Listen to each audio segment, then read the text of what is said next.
Hey everyone, and welcome to a brand new Eagle Eye with Reuben Frank. I'm Dave Zangaro. Rube, we're getting close to the draft. This is such an exciting time of the year. Yeah, it's like that scene in Monty Python and the Holy Grail where they're like running to the castle, and they keep getting closer, but they never get there. That's what the draft seems like. It seems like we've been getting closer for a couple months, but we still have a good few weeks before it starts. I guess 3 weeks from today. So certainly, I'm sure we'll break it down every way possible between now and then.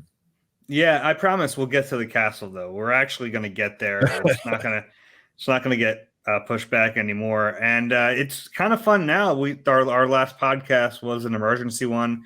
We talked about the big trade, and it kind of shuffled the draft for the Eagles, but some of it stays the same because we still talk about the same guys in the first round. So some change, but some stays the same too. Yeah, that's the interesting part about it is that the same players are still in play. It's just two of them instead of three of them. They're right in the exact same place.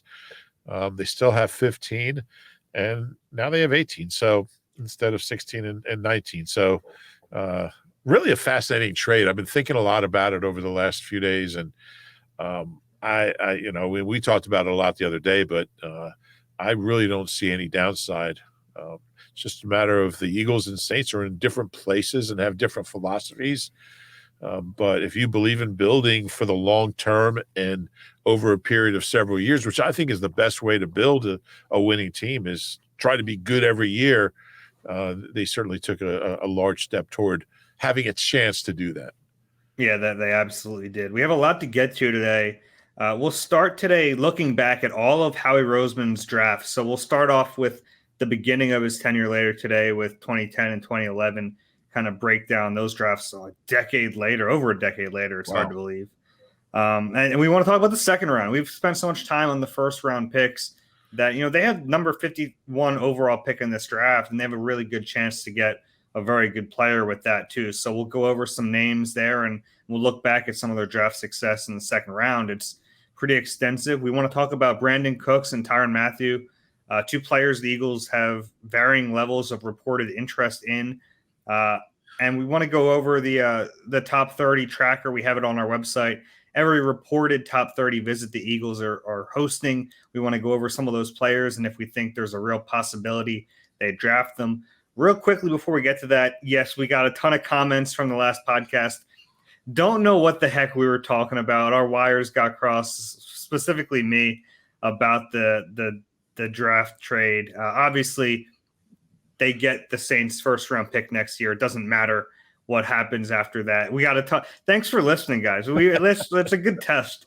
Don't know. I mean, obviously, that's a really silly mistake to make, but Yeah, and I think at that point I was just agreeing with you, and I went back and listened to it, and I'm like, what exactly were we thinking? But hey, no harm done. We could just paint it as like we were just testing people to make sure they were listening. That's what we'll go with. I figure, you do 500 of these things. That's like 500 hours. We're bound to make a stupid mistake here or there. 501 hours because we had a really long one a couple years ago. That's fair. All right, let's go through the top 30 tracker. I have it in front of me.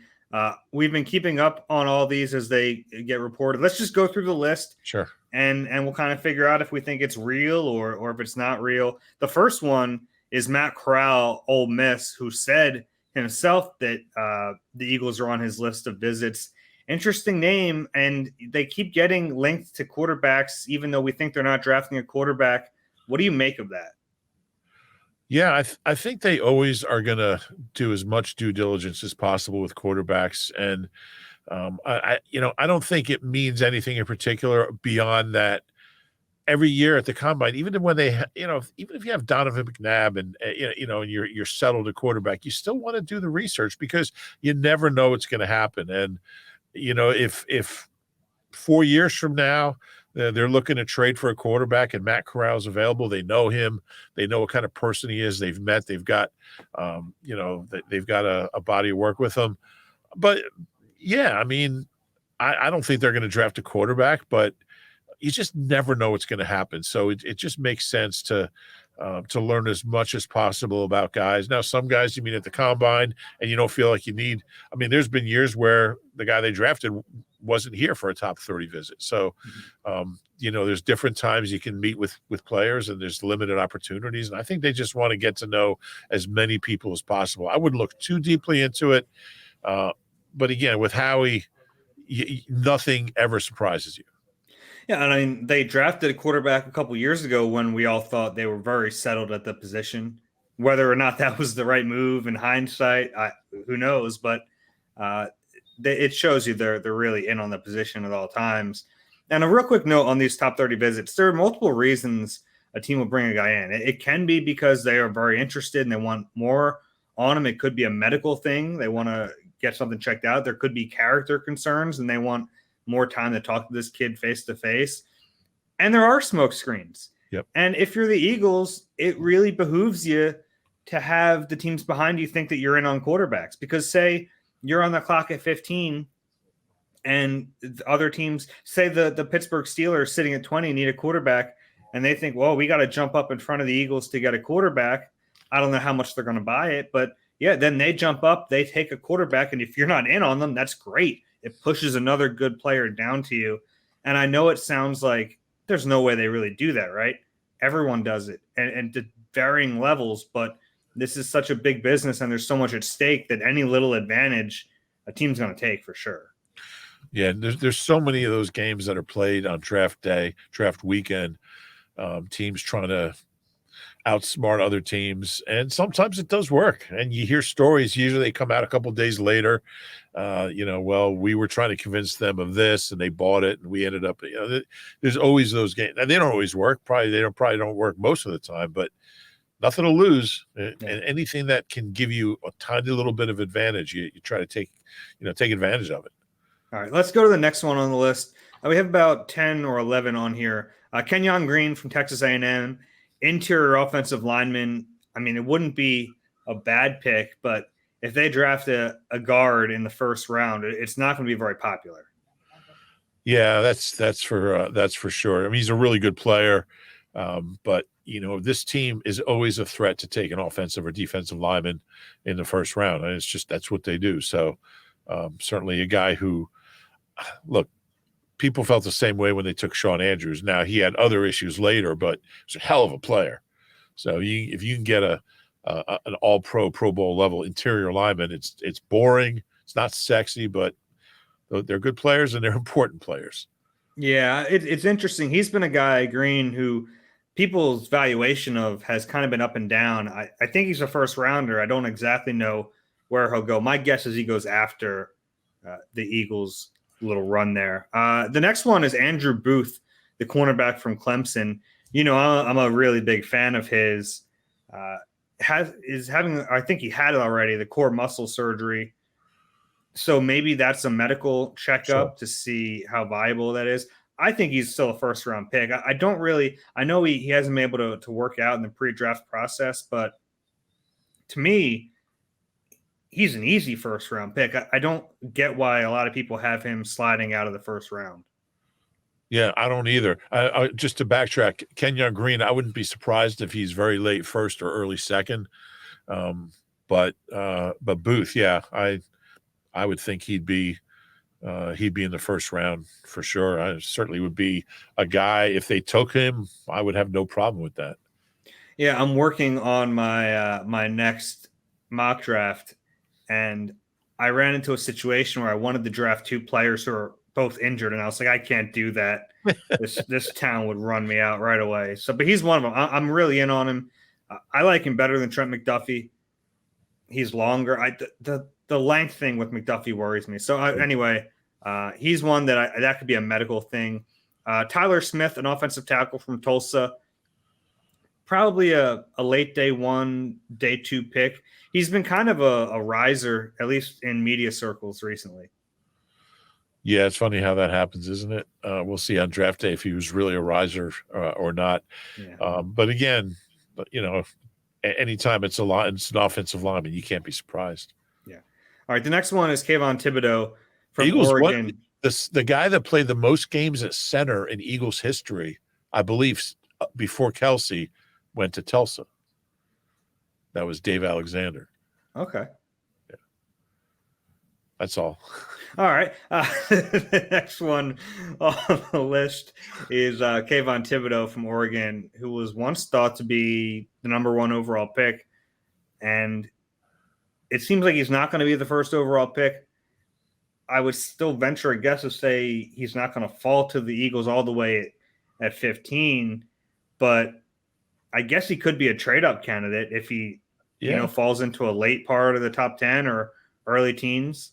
I would think if he starts slipping, 9, 10, 8, 9, 10, 11, the Eagles are going to be certainly interested in going up and getting him. I mean, yeah. I don't think there's any question. Fair or not, to do it. Yeah, fair or not, one of the criticisms of Thibodeau is whether or not he's like fully bought in, if he really cares about it enough to be great.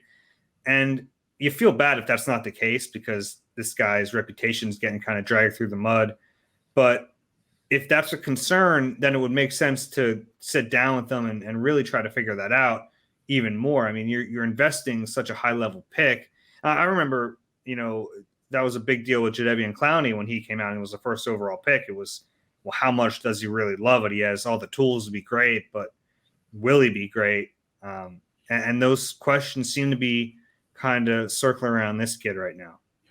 And the Eagles have been burned by that. I mean, and we'll talk about a guy in that 2011 draft we're going to talk about who had the physical tools, but just had no desire to play football. And, Howie talks about it all the time. We're looking for guys that love the game, that love to play the game, not only love to play the game, but love to work and prepare and do all the things you have to do to be great on Sundays. And he talks about that all the time. And, so I think it's certainly valid, because all the physical tools in the world don't make you a great player. Yeah, very fair. Next guy on the list is Perion Winfrey from Oklahoma.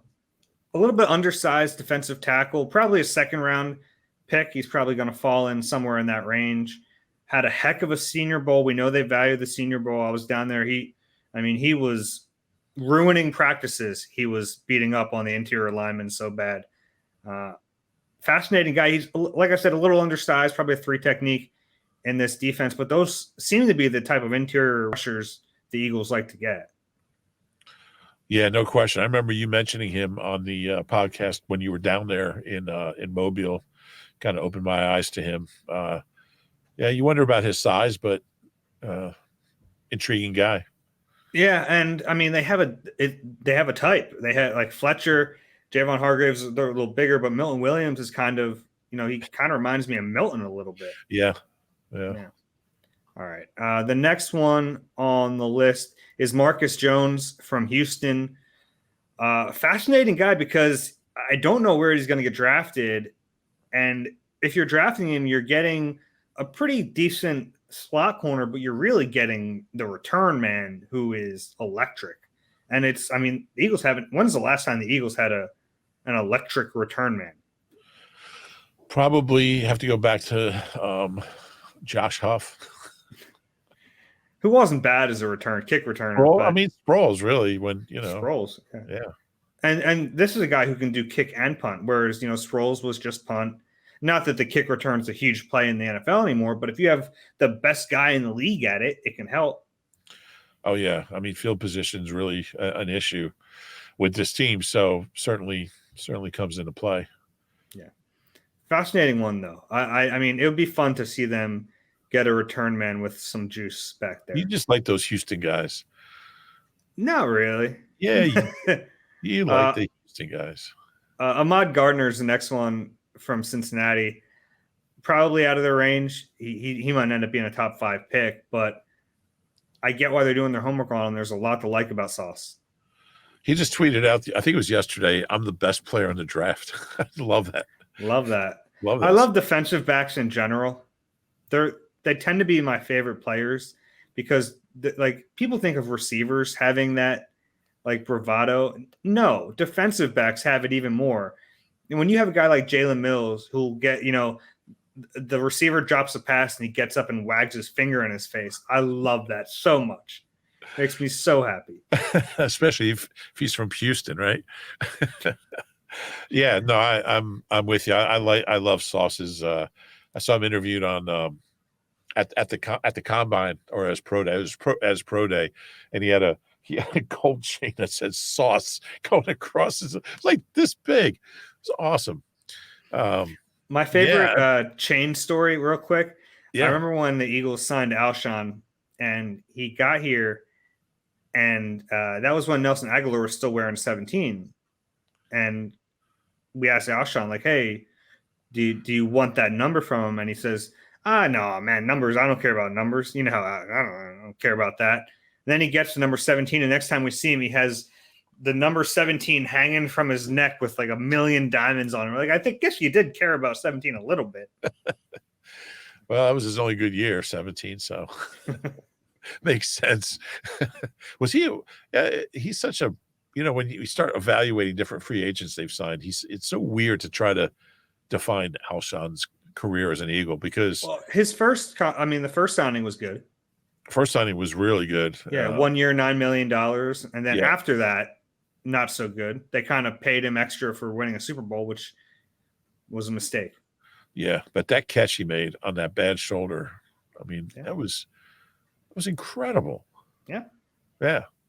Anyway. Oh, the last two on the list are the two Georgia defensive tackles, Jordan Davis and Devontae Wyatt. Different players, both very good. I mean, Jordan Davis was so great at the combine that people forgot how good Devontae Wyatt was. Yeah. At the combine, it's you see that video of Jordan Davis running 40, and it's like, you kidding me? Yeah, he's the kind of player who makes you rethink the thought. And I get why people were like, why would you draft a run-stuffing defensive tackle in the first round? Well, it's because this guy's a freak, and he has pass rush upside, and he's like he can he could roll on the field and get double teamed. I mean, that's just he's so big and powerful. But if he has the potential to really get upfield, and I mean, yeah, there's a lot to like about him. Yeah, I'll say so. And again, I mean, I think a lot of these guys are out of the range of trading up. But a guy like one of these guys starts slipping, Howie's going to be on the prowl, no doubt. Yeah, I think Wyatt might be available. I think you're probably right about Jordan Davis. He's probably a top 10 pick. But yeah, I think Wyatt's very much in play. But if you're sitting at 15, I mean, once a guy gets to 10, you can, you can start, those gears are going to be turning in Howie's mind. Yeah, and they have 2 third-round picks now, so that's very possible to flip one of them, move up a few spots. Yep. Kind of like they did last year, right? They were at 12, they moved up to 10, so they moved up into the top 10 from 12, and they gave up a third-round pick to do it, right? Was that the deal? Yeah. I mean, so it's very possible to sneak back up again. You have recent history to show it. So that list is on the site. Check that out. We'll be updating that as we hear about more of those top 30 visits. Another one, I read that Jesse Luketa was a top 30, but he might be a local guy, so I haven't put him on that list yet. But 2 other reports we wanted to touch on. One from Jordan Schultz about Brandin Cooks, and we'll start with that one. That the Eagles are one of several teams. It's one of those several team reports that are interested in possibly trading with the Texans for Brandin Cooks. Initial reaction to that report? Initial reaction is that wide receivers' salaries are scaring me right now, and what you have to give up. I really like the player. He's younger than I thought. And if you can make it work, I'm all in favor of it. He's just been a really consistently very good player for a lot of years, and they could sure use him. It's just like anything else. What's it going to cost? What's he going to cost? And is it worth it when you can draft a guy that maybe is good for that won't cost you more than the pick you draft him with and rookie salary? So there's a lot to weigh, but certainly amenable to it if it makes sense. It's funny you mentioned he's younger than you thought he was. He's only 28. Yeah, I would have guessed it was like 31. Yeah, well, when you get traded like 5 times, it makes people think you're older. He's played a lot. He's been a good player. I don't know if it's going to wow anyone, and I don't think you have to figure out the salary too because he's in the final year of his contract, so he's owed 12.5 on that deal this year. That's too much for cap purposes, so they'd have to trade for him and then extend him. You would think they wouldn't want him on a 1-year deal.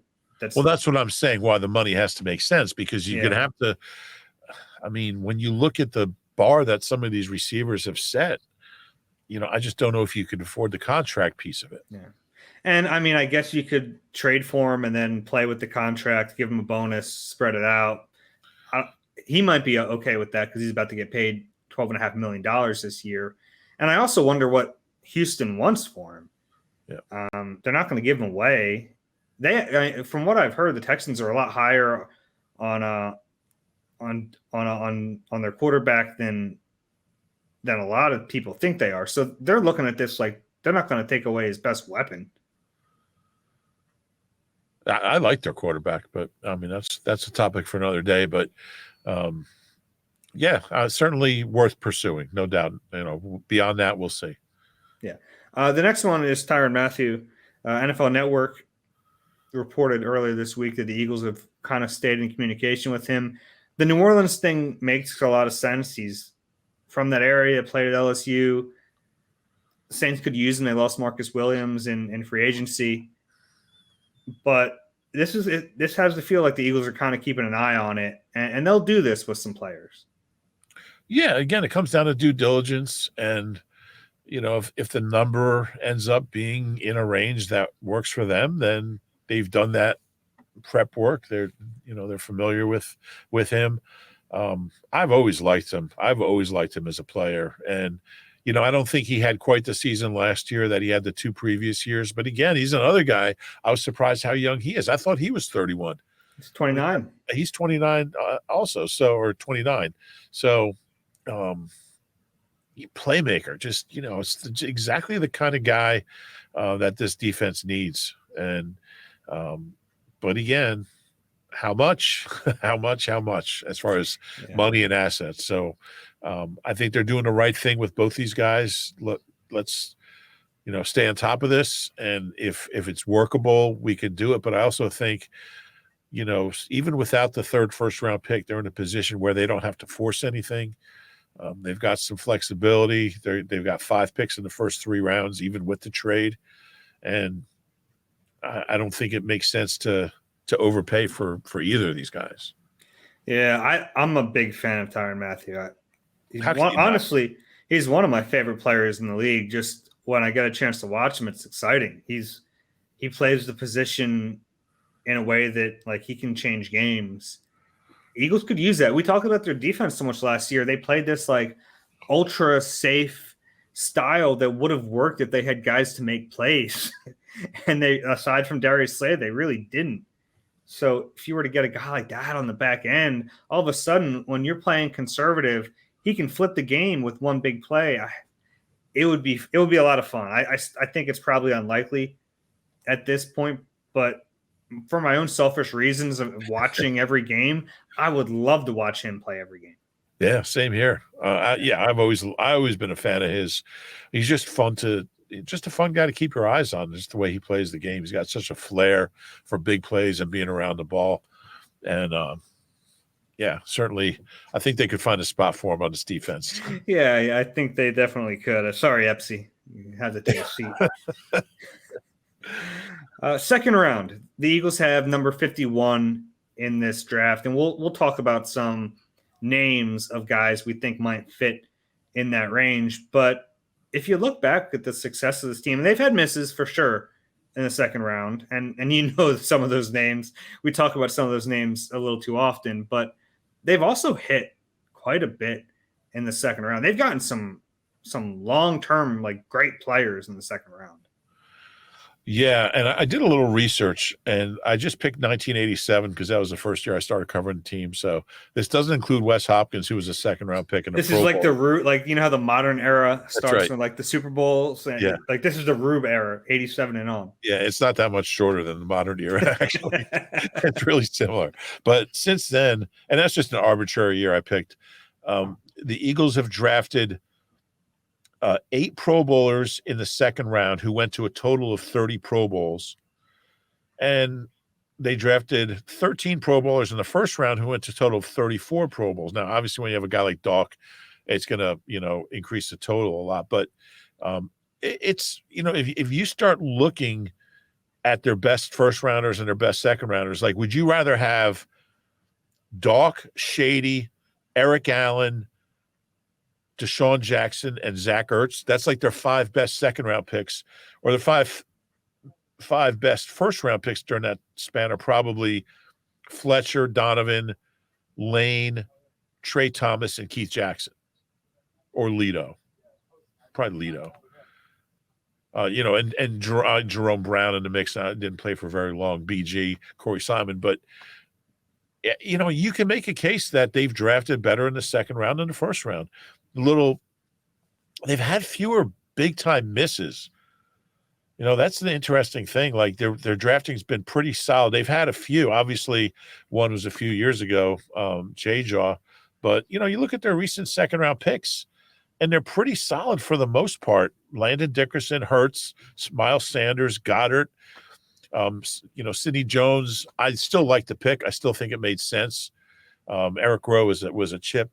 But, Jordan Matthews, Zach Ertz, Michael Kendricks was a really good player, started on a Super Bowl team. Vinny Curry was bad second-round pick, but he had a long career. Shady, Deshaun. So they've drafted a lot better percentage-wise, hitting on functional players up than in the first round. So it's interesting to note that. Is that then drafting well in the second round or drafting poorly in the first round? It's a little of both. I think their record is worse than average in the first. It's probably a little better than average in the second. I mean, those are some all-time great Eagles there. When you start talking about LaShawn and Deshaun, bringing Marty for that conversation. Ertz, Eric Allen. There's some great players. So the Eagles' last 5 second-round picks are all offensive players. That's pretty interesting to me. The last defensive player they took in the second round was Sidney and Eric Rowe, and before that, Vinny. So Howie has only taken 1 defensive player in the second round since 2013, which is kind of interesting. So you look for the trends like that.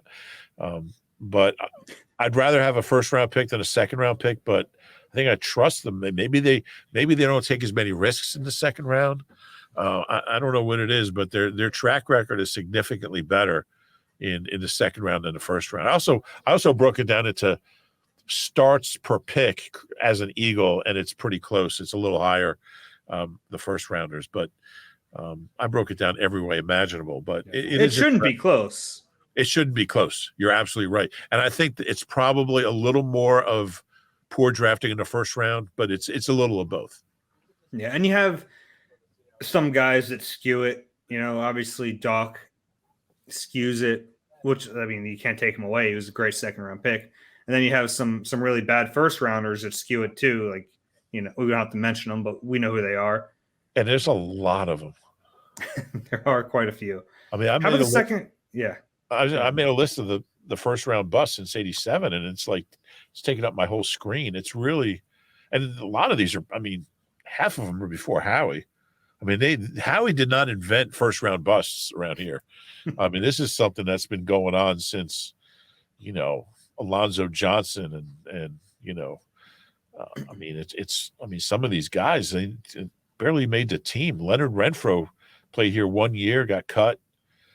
So there's Bernard Williams, John Harris, Jerome McDougal. Broderick Bunkley. It's a sad, long, lonely list. So,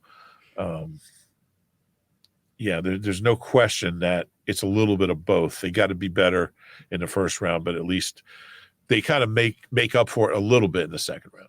Okay. And they have number 51 this year, which is a solid spot to be. They've had success at 53. That was Shady and Jalen Hurts, I believe. But 51, I have some names in front of me. I'm sure you do too. Let's toss it around a little bit. Who's someone that you think might make a lot of sense in the second round? Christian Watson is a guy who is intriguing to me. He kind of first was on my radar with the Senior Bowl. He was, from what everyone said, including yourself, he was terrific down there. Again, I don't know how many times I'm going to make my – it's about time they draft another Christian from North Dakota State, but I keep saying that until you laugh. But he's big and he runs well. And, I think the level of competition is a question, but then he goes down to Mobile and, holds his own against most of the top corners. So I think he'll be there where they draft, and he's an intriguing guy for me. Obviously if they don't get the receiver, I still think they will in the first round, but if they don't, he's a good option.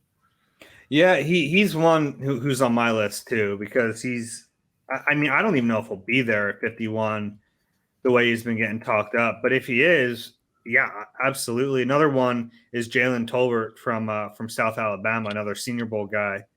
He played really well down there. He might be in that range in the second round. I'll give you a defensive guy, though. I'll give you a position. I'll give you the safety position. We'll see. There are going to be some second-round safeties. There might be a run on them before the Eagles get up there, but whether it's Brisker from Penn State or Petrie from Baylor, Lewis Cine from Georgia, there are going to be quite a few second-round safeties. And based on what we know about the Eagles, they probably wouldn't draft them in the first round anyway. There's probably not going to be a player in that range that would make sense for them. So if one of those top safeties makes it to them at 51, I think that's very much in play. Yeah, the Baylor kid was my second-round pick in my all Eagles-only mock draft the other day. I have Brisker down on my list. It's funny because we like every name you say, like, oh, he'll be gone. But they can't all be gone. I mean, like, it's so funny how there's like 70 players like, oh, he'll be gone when they pick at 51. There can't be, or 53, whatever. What is 51? 51.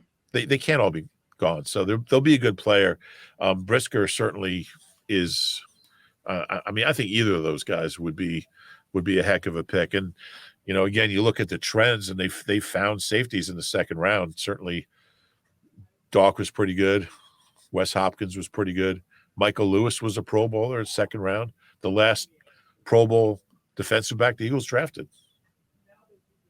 because he was. And they've had some misses too. I mean, Jaquan Jarrett was supposed to be that player in the second round, didn't quite work out. Nate Allen didn't quite work out. Yeah, Nate Allen was a second round pick, I believe. Yeah, and he was functional. Serviceable. He wasn't second good. Round. Yeah, he didn't become a very good starter. He had a good first month, though. I think he had 3 interceptions in his first 4 games or something.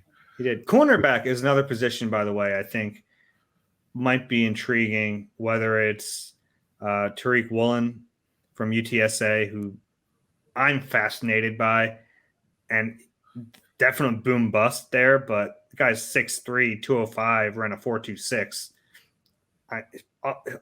I'll bank on him figuring it out. And if he doesn't, you take the lump. But, man, there's potential there. Roger McCreary from Auburn, a safer pick in the second round. Once thought of as like a first-round guy, but I think he's kind of solidified as a second-round pick.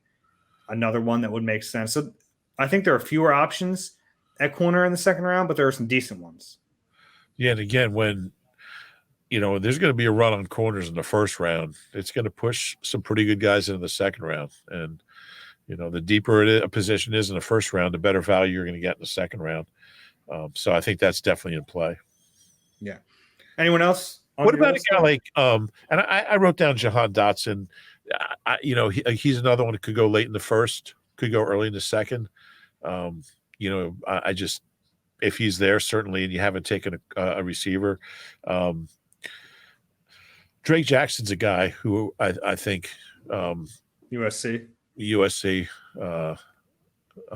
edge rusher who could be in the mix around where they pick as well. Yeah, way back early on in the process, I thought the kid from Minnesota, Mafe, would be a pick at 51. It doesn't seem like he's going to get there. Something tells me he's going to be either a late first rounder, early second rounder. But one of my favorite moments is after that first round is over, and it's fun because like we get so busy once the Eagles pick. Because once the Eagles pick, even if it's just one player, it's like, all right, now you got to write about this guy. You're having a press conference with the GM and the head coach. Now the kid's on the phone. So you kind of lose track of the draft. So one of my favorite things is at the end of that first day, I go back and I look at what's happened and I go, holy cow, there's a lot of good players left. Yeah. And then I start writing, here are my X amount of targets for day two. That's one of my favorite moments of the draft because there's, like we've mentioned so many times, there's only 32 guys who go in the first round. And by the time mock draft season's over, people think there's 60 guys. Not the way it works. There's 50 names that we will toss around as potential first round picks, but from the time we started talking draft till draft day, and unless they add some picks, they're not all going. So yeah, and then there's always surprises too. We've talked about this. There are guys who aren't getting a lot of first round talk, and they're going to go in the first round because the information we're working off of is what's in the media, and it doesn't always kind of line up with what teams are thinking. And sometimes it leads to spots where you go, man, they overdrafted that player, but they might not have overdrafted that player. Exactly. Yeah. I'm a big second round fan, as you can tell. You know, I'm always rooting for the underdog. Yeah, so are the Eagles. All right. We said we'd go back and look at Howie's drafts. You want to do that now? Yeah. All right. I have the 2010 class in front of me. So we'll start there and we'll kind of work our way up to the present day. We'll go through two classes today. The 2010 class was huge at 13 players. It's hard to imagine them drafting 13 players right now, but they did it in 2010. And 10 of them were in the 4th to the 7th round. And they were trying. I guess that's kind of a lottery ticket mentality. Just have the more tickets, the more chances to win. They didn't really win. They had a few good players, but we'll start with Brandon Graham, the first round pick. I just, one of the more bizarre careers we've seen. Yeah, 13 overall. It really wasn't until year 5 that he, both had the opportunity and produced. There were times he didn't have the opportunity, and there's times he didn't produce. But I mean, put it all together, and he's been just really solid since then. Had so many different coaches and played in different defenses. He's just a great example of what happens if you stay positive, and we know he's as positive as anybody. Keep working and keep grinding, and sometimes it doesn't work out, but at least if you do that, you have a chance. And he's turned into an all-time great Eagle, made one of the biggest plays in franchise history through sheer effort and determination. Rushing Brady 70 times in one game until finally, with 2 minutes left, he made the play of the century. Yeah, and now he's the longest tenured athlete in the city. And you should write a story about that. I should bother him for it too, like I already did. He's at the time. But for a long time, it was viewed as a really bad pick. Yeah, and now it's viewed in a better light. But when you're looking at a pick like that, how does it? Because they didn't really get much out of him in his rookie contract. Does that severely negatively taint that pick for you? Because you're drafting this, eventually it works out, but if you're not getting that value early, does it make it less valuable? Overall, does it make it less valuable? For me, no, because a lot of that wasn't even his own doing. It was just a position. He had that injury in year 2, right? Injury. He had a position coach that just didn't like him. A guy didn't like anyone, to be fair. Didn't like anyone. But he really, he really never gave Brandon a chance. I don't think I look at it like that. I kind of try to look at the big picture. He was really, to me, he finally made a Pro Bowl, in year 10? No, year 11. Yeah. Year 11. Um, yeah, I think I'm happy he's here. He's one of my favorite guys, and he's never been the best pass rusher in the league, but I just love his story, and I love his persistence and his determination. I think he's a really inspiring guy. Yeah. They had a second-round pick and a third-round pick. I mean, Nate Allen, we talked about a little bit already. Didn't quite work out. The ultimate, just a guy. Yeah. He was a good guy. Oh yeah, nice guy. But he just, he was slow. I mean, he was fairly physical if he reached a guy, if he got there. He just wasn't that good. Yeah. But had a long career. He was in the league up until a couple of years ago. He was here with the Dolphins when we had joint practices. And I forgot about that. I looked up and I was like, is that Nate Allen over there? Yeah, I think I interviewed him. I was like halfway through the interview, like, what am I doing? No one's going to read this story. Anyway. Yeah. Third round pick didn't exactly work out. Yeah, and I didn't really know him very well. And sadly, I believe he died a few years ago. Is that correct? Yeah, he did. Yeah, Teo. Yeah, I remember running into a scout at breakfast the next morning at the NovaCare, and he was just raving about Teo and his ability to get to the quarterback from, from positions where he was getting knocked down, he was getting pushed, he was getting held, and his ability to just kind of his body control to be able to get to the quarterback no matter how much noise was around him.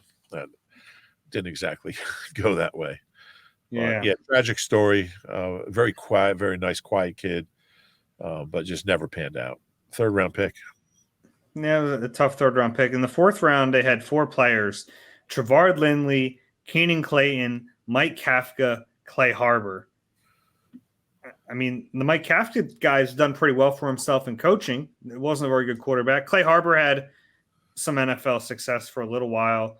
Not much from Trevard Lindley or Keenan Clayton. Keenan Clayton was ahead of his time, by the way.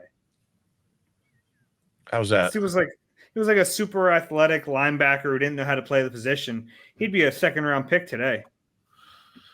Yeah, he probably would.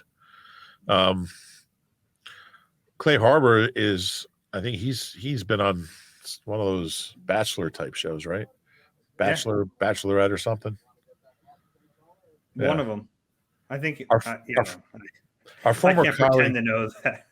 Our former colleague Mark Farzetta just had him on his show the other day, last week. Had Clay on, and he says he misses the media in Philly. So, okay, thought that was nice. Good pick then. Good pick in the fourth round. He was not a good pick. Well, I mean, fourth round. It's Yeah. They had 2 fifth-rounders that year, Ricky Sapp and Riley Cooper. Ricky Sapp. There were some high hopes for Ricky Sapp back then, and it didn't go to plan. Riley Cooper, whatever. I mean, obviously, a weird career off the field, but on the field, certainly got a lot out of a 5th-round pick.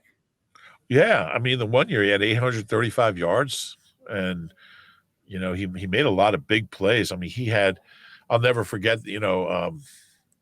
Kazir White was talking about the Snow Bowl against the Lions. Riley had a huge catch in that game when the Eagles couldn't get anything going, had like a 45-yard catch in the snow.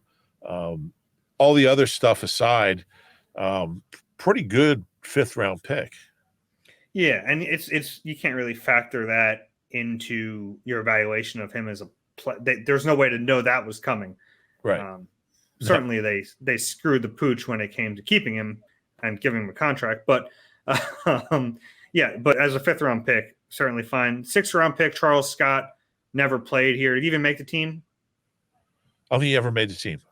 Didn't make the team. 7th-rounders, they had 3: Jamar Chaney, Jeff Owens, and Kurt Coleman. I mean, not bad for 7th-round picks. Yeah, Chaney played in the league. He started a bunch of games here. More than Coleman he should have, to be fair, but certainly, no doubt about it. He was really bad. He was terrible. I mean, he was just a bad player. Kurt Coleman had a hell of a career. I think he had 26 interceptions. Had a long career with the Bills. I believe he's the last Eagle with I think he had 3 interceptions in a game. I think it was the opener in Cleveland that year that Brandon Weeding was just he was just throwing them to everybody. I believe Kurt had 3 picks in that game. They haven't had anybody with 3 picks in a season, at least until what did Slay have 4 last year, 4 or 5? But yeah, Kurt Coleman is one of the better 7th round picks in Eagles history when you look at it. Really good career for a guy who, was slow. He was a walk-on at Ohio State. Nobody wanted him. Probably wasn't even invited to the combine. One of my favorite guys, and big fan. Got the most out of what he had. He did, and he wasn't a very good player. He was solid. He was average. His leadership skills were incredible. And I remember thinking if he was just a little bit better, his words would hold more weight. It was one of those situations where, like, yeah, this guy's a great leader, but his teammates are looking at him like, yeah, but like, you're Kurt Coleman telling me this. Yeah. I always thought that was a tough deal for him because if he was just a little bit better, I think he'd be viewed as a much better player overall because that leadership he was by all accounts a very.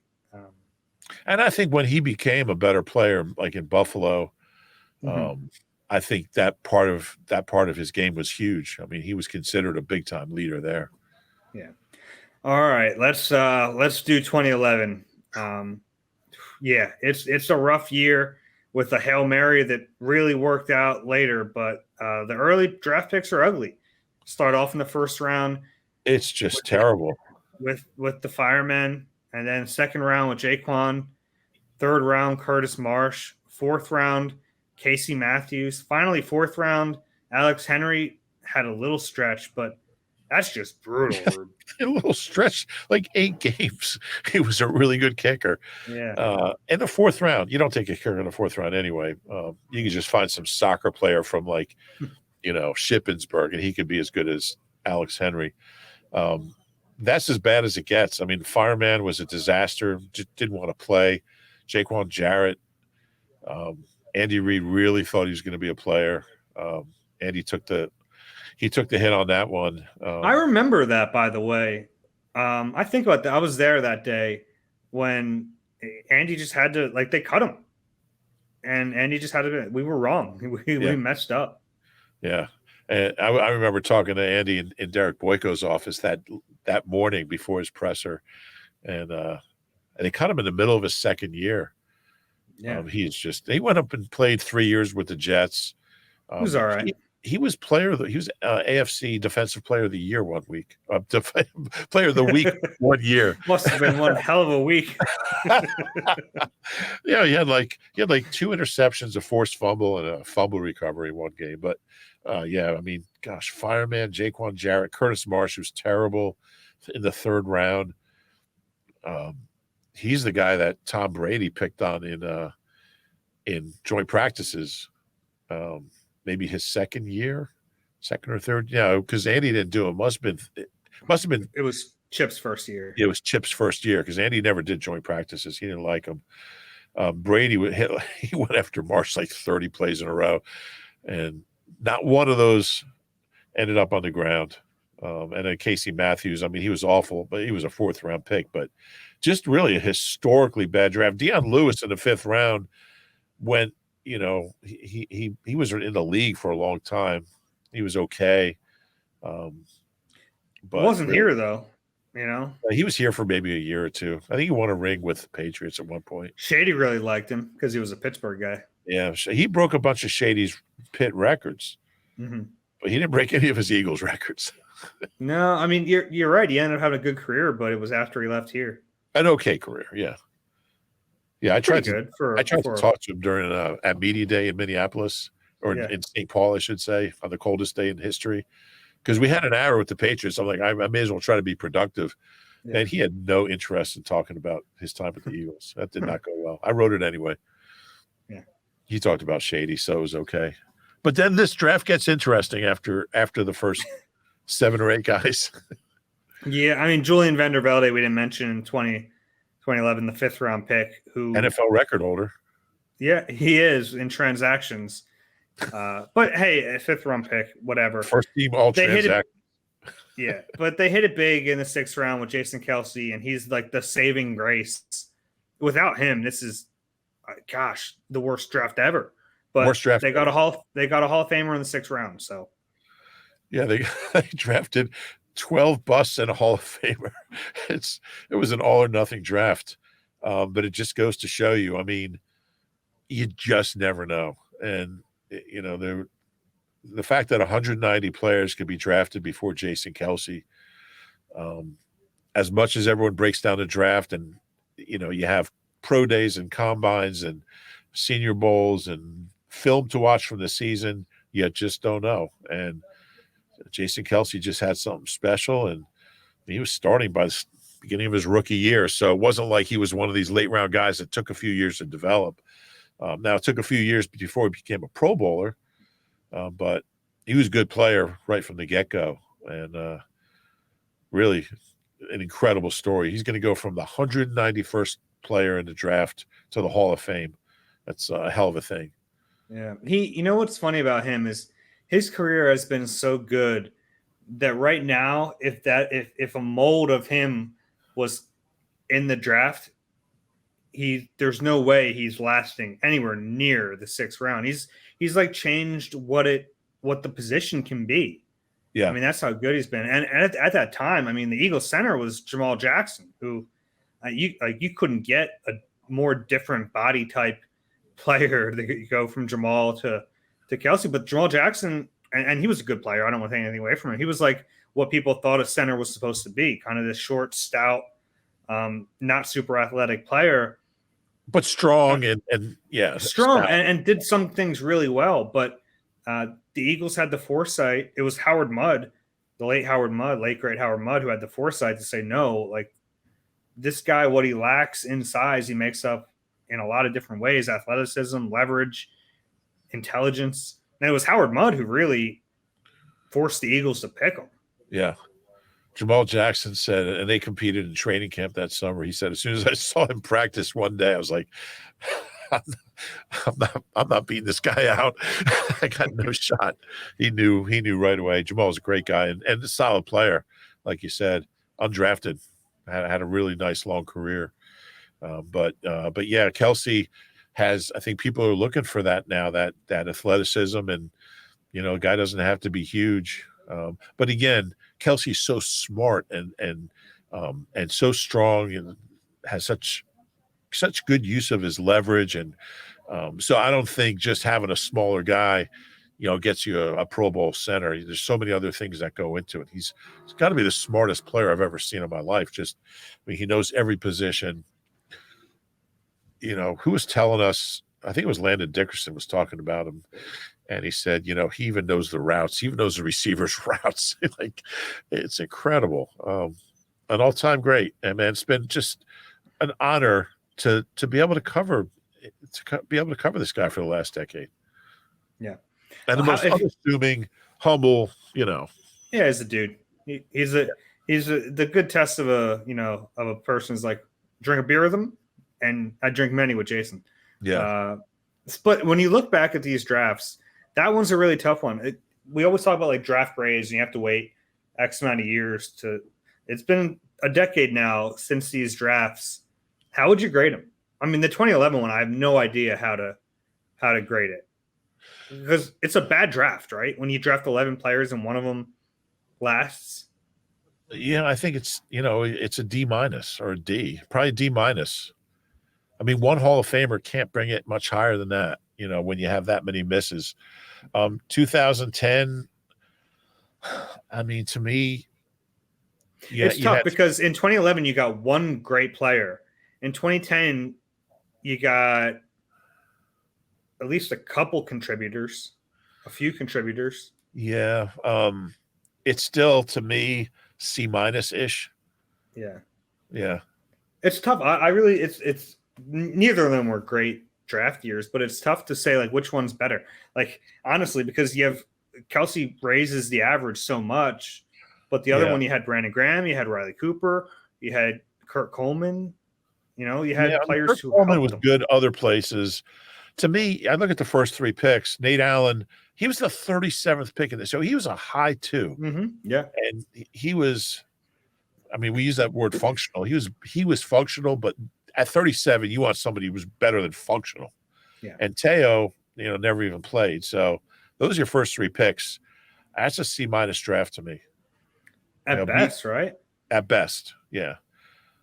Yeah. And the last couple of picks in 11 were Brian Roll, linebacker. He was in the league for a while. Greg Lloyd. You know what's really funny? A really random story. I remember, I think it was 2012, I guess. Brian Roll and or maybe 2011, one of those years. Brian Roll and Jamar Chaney were competing for the middle linebacker job, which tells you how brutal it was for a while. Yeah. But they found out they were actually cousins. Yeah. Like they were blood related. Like, pretty far down the line, but they were blood related cousins fighting for a starting job here. And there wasn't a lot of linebacker talent DNA in that family. Brian Roll had natural leverage. Greg Lloyd was the 7th round pick, his dad, Greg Lloyd, was a hell of a player for the Steelers. Greg Lloyd, the only player the Eagles have ever drafted from UConn. How about that? And Stanley Havili, it was the last pick. But yeah, Greg Lloyd, the only player they've ever drafted from UConn. So wasn't Brian Roll related to the other roles, Samari Roll and Field? He was related to Greg Rowley from Santana and Journey, I think. Keyboard player. Great. All right, it's probably a good time to tell you, if you enjoyed the Eagle Eye podcast, please rate and subscribe wherever you get your pods. If you're watching on YouTube, please click the like button and subscribe there as well. You got anything else before we wrap it up? No, I'm good. Have a great weekend, Dave. Yep, you too, guys. Take care. We'll talk to you next week.